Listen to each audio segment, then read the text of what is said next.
So hey guys, welcome back to my to videos. तो इस video में दोस्तों डिस्कस करने वाले हैं यहाँ पर कुछ इंपॉर्टेंट कंपनीज को और उनसे रिलेटेड कुछ इंपॉर्टेंट अपडेट्स हैं जिसकी बात करेंगे इस वीडियो में।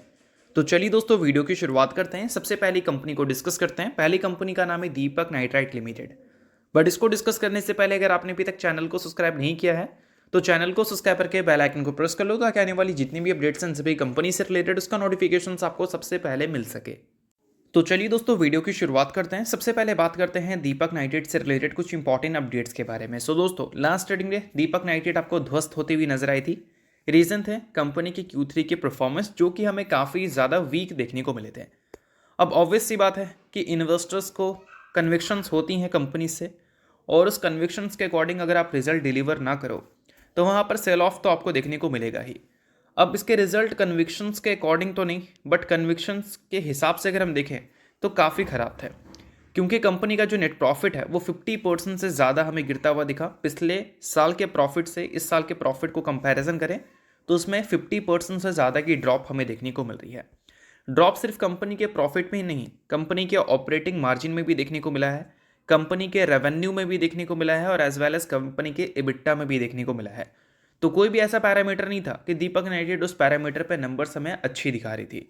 और मार्केट ने ऐसा नहीं कि बहुत ज़्यादा बड़ी उम्मीद लगाकर चली थी दीपक नाइट्राइट से, मार्केट की एक्सपेक्टेशंस भी कम ही थी, चाहे हम Q1 बेसिस पे कंपैरिजन करें या फिर ईयर ऑन ईयर बेसिस पे। बट उसका हम एक्सपेक्टेशंस को भी अगर आप फुलफिल ना कर पाओ तो आपका शेयर अच्छा परफॉर्म कर ले मार्केट में, ऐसे चांसेस हमें काफ़ी कम ही देखने को मिलते हैं। अब दोस्तों इस कंपनी के कुछ EPS एंड प्राइस टू बोल सकते हैं प्राइस टू अर्निंग मल्टीपल्स के ग्राफ को देख लेते हैं। अभी कंपनी का जो करंट EPS है वो हमें बोल सकते हैं 55 से 60 की रेंज के आसपास देखने को मिल रहा है। और वही अगर कंपनी के current price to earning multiples की हम बात करें तो फिलहाल हमें 30 से 40 के अंदर देखने को मिल रही है। अगर एग्जैक्ट देखोगे तो वो कितना है, लगभग आप 38 पकड़ के चलो, ठीक है। अब नोट करना एक बात को कि कोई भी कंपनी के जब EPS हमें बढ़ते हुए देखने को मिलते हैं तो उस हिसाब से अगर उसके प्राइस टू अर्निंग मल्टीपल्स में जब देखने को मिली तो उसको हम सही बोल सकते हैं। बट अभी सिनेरियो क्या है कि कंपनी की EPS पहले के कंपैरिजन में काफ़ी ज़्यादा नीचे आ चुके हैं। एक टाइम पे कंपनी का EPS हमें 80 का भी देखने को मिलता था पूरे साल में, बट अभी देखोगे तो वो हमें 20 से भी नीचे जाता हुआ दिखा है पिछले 4 क्वार्टर की बात करें तो नोट करने वाली बात यहाँ पर यह है कि जब कंपनी के EPS ऊपर थे तो प्राइस टू अर्निंग मल्टीपल्स नीचे थे, तो उस टाइम इस कंपनी को अंडर वैल्यूड बोला जा रहा था। काफ़ी सारे ब्रोकरेज हाउस, काफ़ी सारे इंस्टीट्यूशन ये सारी चीज़ें हाईलाइट कर रहे थे। बट अब EPS में ड्रॉप हुई है, बीच में प्राइस टू अर्निंग मल्टीपल्स में तेजी आई है और रीसेंट नंबर्स कंपनी के खराब आ गए हैं। तो कंपनी के जो 38 के प्राइस टू अर्निंग मल्टीपल्स है वो कहीं ना कहीं अब इस स्टॉक को थोड़ा सा ओवर वैल्यूड जरूर दिखा रहे हैं। अब इस ओवर वैल्यूड को काउंटर करना है तो अगले क्वार्टर में EPS कुछ अच्छा दिखा दो ताकि ये प्राइस टू अर्निंग मल्टीपल्स आपका जस्टिफाई हो सके, या फिर आपको अपने फ्यूचर को लेकर कुछ ऐसी गाइडेंस देनी है जिससे इन्वेस्टर्स को कन्विक्शन लगे कि हाँ भाई आप ग्रोथ दिखा सकते हैं। अब ये सारी चीज़ों पे रिसर्च करना है और इन सारी चीज़ों के बेसिस पे दीपक नाइट्राइट में आपका क्या व्यू है वो मुझे कमेंट में आप बता दो। तो चलिए डिस्कस करते हैं अब अगली कंपनी को जिसका नाम है हेक्सावेयर टेक्नोलॉजी, जिसका हमें IPO देखने को मिलेगा और इसका तीसरा दिन हमें ख़त्म होता हुआ दिख चुका है। और अगर इसके इशूज़ की बात करें तो उसका 6 टाइम्स ऑलरेडी हमें बुक होता हुआ दिखा है। QIB के ज़रिए काफ़ी अच्छा सपोर्ट हमें देखने को मिल रही है। अब देखो दोस्तों, इसकी जो ओपनिंग थी IPO की वो हमें 12 फरवरी को देखने को मिला था और इसका जो बोल सकते हैं अभी तक रिस्पांस है मार्केट में वो हमें अच्छा ही देखने को मिला है। तो कंपनी यहाँ पर रेस कितना कर रही है, रेस कर रही है 8,750 करोड़ और ये जो सारा अमाउंट है ये प्रोमोटर के पास जाएगा, क्योंकि ये OFS IPO यानी कि ऑफर फॉर सेल।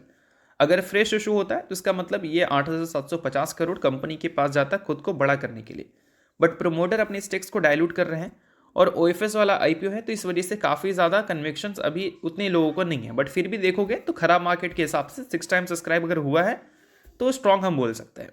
बट फिर भी अगर इसके GMP की बात करें तो वो हमें कुछ खास अच्छा देखने को नहीं मिल रहा है। 0.35% की अपसाइड लिस्टिंग हमें देखने को मिल सकती है, जो कि कुछ खास है नहीं, ऐसा भी हम बोल सकते हैं। तो मतलब सपोर्ट देखा जाए तो बियर मार्केट में ऐसे भी कुछ खास होता नहीं है, बट जितना सपोर्ट मिला है उस हिसाब से भी कोई बड़ी लिस्टिंग गेंस आपको यहाँ पर देखने को नहीं मिलेंगे। तो चलिए डिस्कस कर लेते हैं अगली कंपनी को जिसका नाम है RVNL यानी कि rail Vikas Nigam limited. But इसको डिस्कस करने से पहले अगर आपने अभी तक मेरे टेलीग्राम चैनल को ज्वाइन नहीं किया है तो उसका ज्वाइन कर लो, लिंक आपको डिस्क्रिप्शन में और पिन कमेंट में देखने को मिल जाएगा। तो दोस्तों अगर RVNL की बात करें तो कल के दिन इसके अर्निंग्स हमें देखने को मिले थे।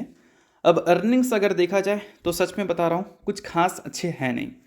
अगर इसके नेट प्रॉफिट को देखोगे तो वो ईयर ऑन ईयर बेसिस पे हमें 13% से गिरता हुआ दिखा और रेवेन्यू में हमें 3% की ड्रॉप देखने को मिली।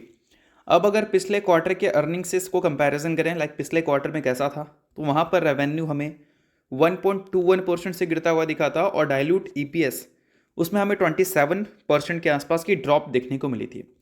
तो देखा जाए तो कहने का मतलब है कि आरबीएल जो दिखाती है कि हमारे पास 90,000 करोड़ का ऑर्डर बुक है, 1 लाख करोड़ का ऑर्डर बुक है, तो वो ऑर्डर बुक का अगर आप अचार डाल रहे हैं तो पर्सनली मुझे बता दो, क्योंकि अगर आप इतने ज़्यादा बुलिश कमेंट्री करने के बावजूद ऐसे नंबर से रिपोर्ट करोगे तो कहीं से भी आप अपने बुलिश कमेंट्री को जस्टिफाई नहीं कर पा रहे हैं।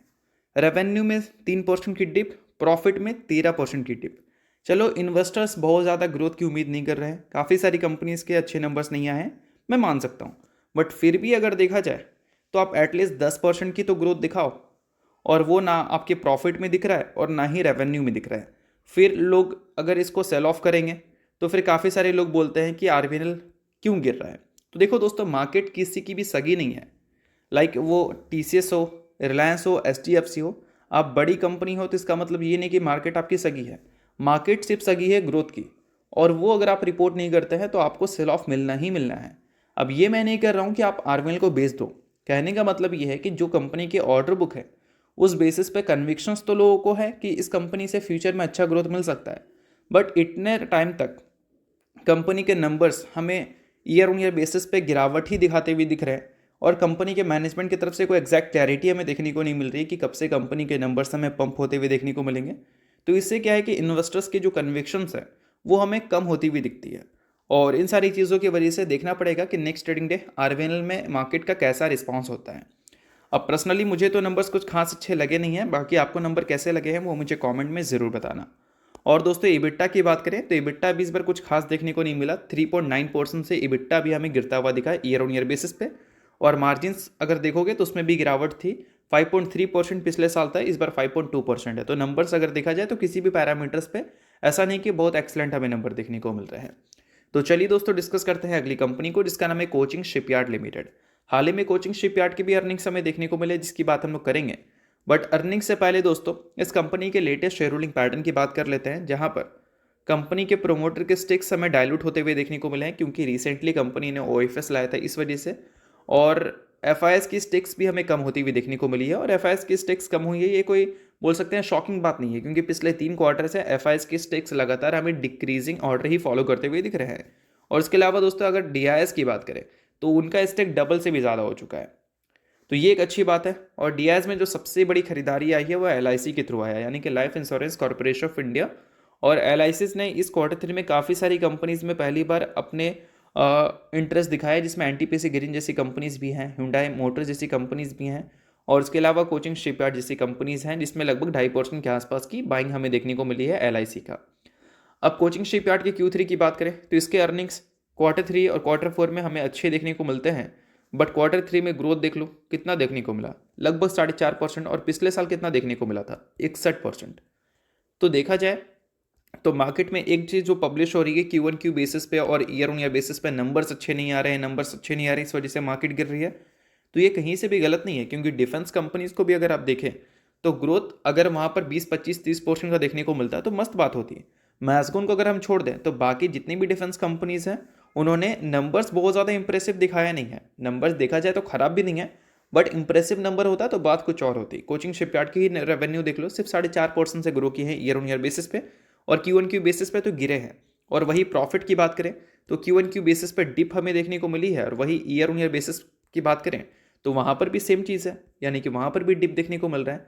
तो देखा जाए तो पूरे डिफेंस सेक्टर में एक ही कंपनी ने अच्छे नंबर्स दिखाए थे, जिसका नाम है मैस्कॉन। बाकी जितनी भी कंपनीज हैं उन्होंने डिसेंट ग्रोथ ही दिखाई, जिसमें एचएल का भी नाम आ जाता है, कोचिंग शिपयार्ड जैसी कंपनीज का भी नाम आ जाता है। तो आपको किस कंपनी को लेकर सबसे ज़्यादा कन्विक्शन है वो मुझे कमेंट में ज़रूर बताना।